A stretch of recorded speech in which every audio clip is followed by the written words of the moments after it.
What's one thing the rich and the poor share? Yes, it's time. No matter who you are, whether you're president or just a beggar, you have the same amount of time, but why are some successful while some aren't? Obviously, it depends on how we utilize our most precious resources, time. While I believe most of the time, you just go with your feeling or past experience, isn't it? Well, it's actually not your fault, but let's just accept it right now. As a result, we tend to spend our time doing things we like, not what we should, the main reason for the tremendous gaps between the successful ones and the others. What's worse, sometimes we are doing ordinary stuff, but are actually wasting our time even without awareness. Let me explain this. For example, today you want to wash your car. There are two options for you. You could either do it by yourself or you could just hire someone to do it. What would you do? What if the fee is $30? $90? You might think it's too expensive and decided to do it by yourself. But let's say, if you're a billionaire, earning tens of thousands of dollars each hour, would you still make the same decision? My point here is, our feeling is not reliable, dependent on several factors, like time, mood, conditions in the moment, etc. Because of these factors, we usually make irrational or inappropriate decisions. In order to be objectively using our time, we have to have quantitative thinking. That is, to give our time a substantial value. We can decide what our value is in, like, and hour. You can derive it from your salary, and if washing the car will cost you less than that amount, you should definitely hire one to do it for you, for you can create more value and vice versa. Of course, it's a little bit too idealistic, since you can't just rush to work for 1 hour while asking others to clean your car. It still gives us a clear picture of how valuable your time is.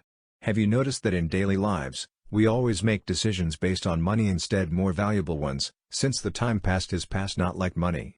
Why would this happen? It's because we're prone to fall in the myth. We would pay all of our attention to what we are most deficient in. If we have no money right now, of course would have desperately find ways to make money. On the other hand, if you're diagnosed with cancer and only have several weeks to live, which one do you think is more important? While for most people, we indeed lack time instead of money. Because our time value is low, we have to exchange our time for money to support ourselves. Let's say you have to work 8 hours a day, and spend 8 hours sleeping. You only have 8 hours left, let alone all the chores and transportation, so you actually may have 4 hours a day. What do you think you would do with the time? Probably you'll just squander it away by fooling around, watching videos, play online for the rest of your life. What other result do you expect to get? What's worse, as your age increase, you are losing your competitiveness, and it's highly unlikely to make any changes in your life, one of the biggest causes for being poor. In order to get out of such vicious cycle, we have to move toward the right direction, that is. 1. Learn how to manage your money. If you live from paycheck to paycheck, you'll never be able to reach financial freedom. You must always save a proportion of your money first. 2. Learn how to invest. Saving the money in the bank is not the wisest decision. You can learn how to make money work for you, instead of exchanging your time for it. 3. Never stop learning. Just like you are here, if you haven't been here you won't know all these important concepts. Be open to all kinds of information, for the highest return of investment is to invest in yourself. Conclusion. Today, we've learned several things.